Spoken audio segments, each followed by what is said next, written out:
মুহাম্মদ সাল্লাল্লাহু আলাইহি ওয়াসাল্লাম বলছে দাড়ি রাখো, এরা কাটে। বলছে টাকনুর উপরে প্যান্ট বড়, এরা নিচে পরে। এখন নায়কেরা দাড়ি রাখে, এরা দাড়ি রাখে। আল্লাহ তাআলা বলছে হালাল খাও, এরা সবসময় হারামের প্রতি ঝুঁকে থাকে। ইসলাম যত কিছু আদেশ করছে, মুসলমানদের বর্তমানে কাজ হয়ে গেছে সবকিছুর বিরুদ্ধচারণ করা। ওয়াল্লাহি যদি শুকর খাওয়া হালাল হতো, কেউ শুকর খেত না, গরু খেত সবাই। যদি মদ খাওয়া হালাল হতো, এই মুসলমানরা মদের প্রতি এত আকৃষ্ট থাকতো না, সবাই পানের প্রতি থাকতো আকৃষ্ট। যদি সুদ আর ঘুষ খাওয়া হালাল হতো, তাহলে আজকের যে মুসলমান আমার চোখের সামনে আছি, আমার মনে হয় এরা কেউ সুদ আর ঘুষ খেত না।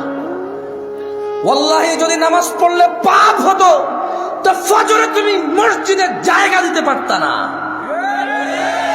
গান শুনলে পাপ হয়, কনসার্টে জায়গা হয় না।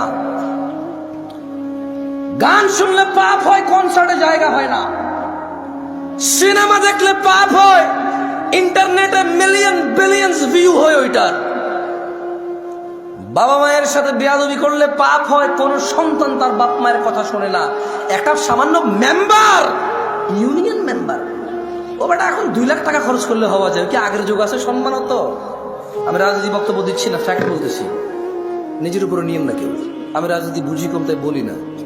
আমার শত্রু বানায় শুধু শুধু নিজের শত্রু বাড়ায় না। আমি নিরীহ মানুষ, মনে আপনার কষ্ট যাবে শুধু, ব্যাস। আমারও ইনশাল্লাহ কিছু করতে পারবেন না, আমিও পারবো না। আপনাদের যা করবে, যদি কিছু হয় ওটা আল্লাহর তাকদীরে আছে, আমার হবে, আপনার হইলে ওটা আল্লাহর তাকদীরে আছে, তাই হবে, ব্যাস, যাচ্ছি।